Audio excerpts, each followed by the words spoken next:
This episode sponsored by Fat Fishing All Terrain. Hey, what's up, guys? Emmanuel from Kuya Adventures. Okay, don't trust me to be religious with my posts. Very sporadic with my posting, or with my courage to post, I guess. And a lot's happened, geez, homelessness opened my eyes in so many ways. I find it difficult to be optimistic about the future that I want. So I'll just use my 7 priorities, right? Okay, to explain homelessness for me. So for shelter, I just have to fall back on my camping and survival skills.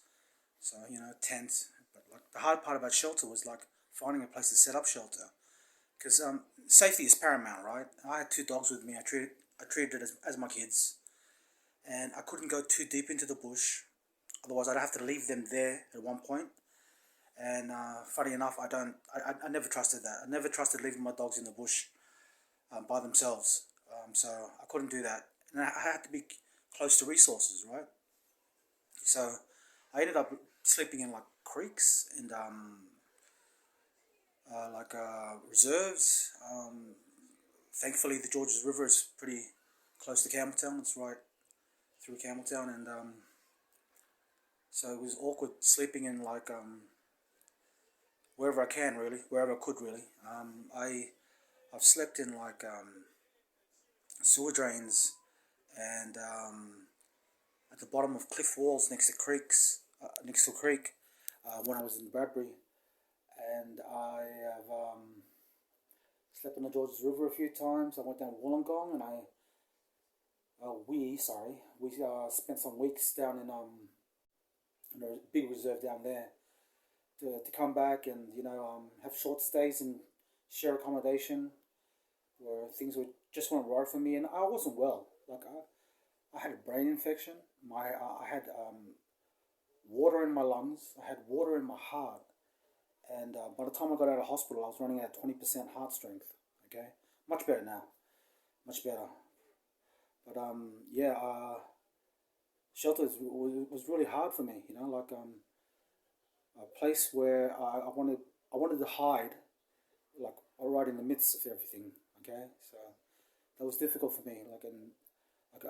I saw sense in tents. I still do, but tents were pretty much the best I could get. Right, the best. And I went through 2 summers in a winter. Right, like that with my dogs. And one time, it was I think 2 summers ago. No, last summer. No, summer before. It was 47 degrees in Campbelltown, right? And me and my dogs were like under a tarp, under a tent. Under a tarp. Just sitting on blankets and sleeping bags and stuff. And fuck, it was so hot. It was so. When your dogs they're whinging, but not because of something you can do, but they're just whinging because they're, I guess, in pain. Because it was so damn hot. It was boiling. And one time, smoke started coming into the valley. This is that wildfire summer, that really bad one. And we were out there trying to survive. Um, so shelter was really hard for me. Trust me, man. I tried everything. Housing commission. I tried years ago, actually, too. Asking for emergency accommodation. They could only offer me a bed sit in some of the worst places in southwest Sydney, right? And the bed sit is pretty much like a 1 bedroom unit, but no dogs allowed. And it's pretty much the message I got was like, give up your dogs and we can help you. And that was just ridiculous to me. And I was pretty much the same with every other resource. They can't put me somewhere if I'm gonna have my dogs. So I've always grown up to know that Australia loves their dogs. But that was messed up because I was not parting from my dogs. So anyway, the next priority would be fire, right? So that's warmth. And like in the winter, I was always short of everything. Clean, warm clothes, somewhere to just warm up and stuff. So winter really, really sucked, right? Um, we done most of that winter. Um, so right at the end of it, in the last, I think, 8 weeks of my homelessness, by the grace of God, I believe, Al from Fat All Terrain Fishing, right? Like, yeah, he, he, he, he gave me lots of clothes and stuff, which really helped the last weeks there in the creek. Like you guys probably seen from other videos, that gentleman, Graza, right? Uh, he really helped me in a crucial time, but unfortunately, I was sick and didn't know how sick I was. All I was focused on was like my heart and my lungs because I could feel the effect physically, and that was a real worry to me, right? Because mobility is just like everything to a survivalist, right? And I didn't realize I had an infection in my brain. Yeah, I'm lucky my doctor that's known me for a very long time, probably 25 years, he read a journal or something. He read something somewhere that said that babies have this kind of infection where they're not well, right, mentally, but when they lay down and go to sleep, they have what appears to look like they have like terror mares or terror nightmares or something they're called. And I was having them, and I started having them, and it started getting worse and worse, and it led to a lot of problems in my accommodation with Graza. Unfortunately, things have to be resolved there for sure, but like I guess I can only look back and say to myself, that's the way it was supposed to be, like it's completely out of my hands. I didn't know. Like I wasn't even awake, like when I'm screaming, like I'm dead set asleep and I'm having terror nightmares or some shit like that. And Graz has to work and stuff, and I feel really sorry for that, man. I feel really bad. Um, yeah, and then my dogs died while I was living with Graz. Faith died, but she died in the way I wanted. In according to my beliefs, she died the way I wanted. She always had me in her scent. I was always around. I was in the backyard, going inside the house, outside, and she was there, and she knew I was just there. But the boy, different story. I fought so damn hard to stay true to my beliefs with my animals, with my dogs, with my children, right? And it come to a point where I was so unwell with these terror nightmares I was having, and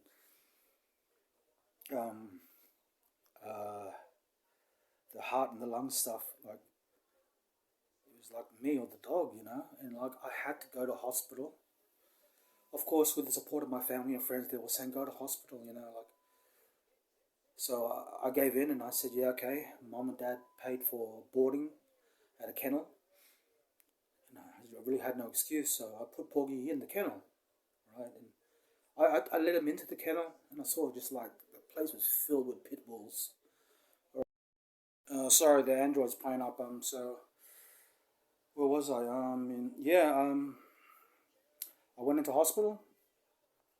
After leaving Porgy at the shelter, and he was surrounded by all pit bulls, right? All big, dangerous dogs. And 2 days into hospital, my parents told me my boy died, and that he died of a heart attack, barking back at the other pit bulls. True soldier, man. Like that dog was unbelievable to me. He was amazing, amazing. Um, but he died outside of my what I was trying to do, right? Like I always treated my dogs like they were my children. Right? It was like rehearsal for a real marriage in the future, and I always wanted my dogs to know that I was right there with them when they died. And I've been struggling with that lately. Lucky I've got good friends like John, like Sharky from Camping World in Lamia, that talks a lot of sense to me, and Big Al, Al from, from there. I can't even say that right, but from all terrain, no, fat fishing all terrain, right? Yeah, so those two guys have been a great help to me lately. My life's changed so much since all of that shit. Like, fuck, wow, man. Like, I remember once upon a time I was the wolf. Wilderness guide, providing camping experiences, and I've just gone from that to this. And now I find myself I'm not as strong as I used to be, and nowhere near as capable as I used to be. And without my dogs, which is the biggest void in my heart right now. Shelter, fire, water. So yeah, water. Yeah, I didn't want to go through the whole business of like boiling water all the time, or using purification tablets. So I wanted to be close to resources. So that's why I used reserves and sewers and not sewers, but stormwater drains and stuff like that, and share accommodation, whatever I could. So shelter, fire, water, food. Food, pretty much that's what I use my job seeker benefit for. I use it to fund my food, and deciding to be close to the community. Um, excuse me. Um, Deciding to be close to the community made it a little easier for me. All right, so like I could still eat good food. I could still buy a pizza. Me and my dogs would share it. That'd be one of the few things that would make it like a little normal. Because back in Yarramble when we were off grid, I used to buy like lots of meat and like used to sit down in a pan, I'd cook it all, and we'd go to the dam and we'd all sit around the dam and we'd eat together by hand too. No cutlery or anything like that, and that was the good thing about that. So I could still get good food, but have to still be very careful with my money. All right, so food wasn't a problem because I know there was a lot of places that were giving out food anyway for free, like the Nagel Centre in Campbelltown. It was always an option, but I never did it because I guess I was just too proud. Right, that's the honest truth. Shelter, fire, water, food, navigation. Well, I've always had my phone, and I've maintained my phone account with Telstra, and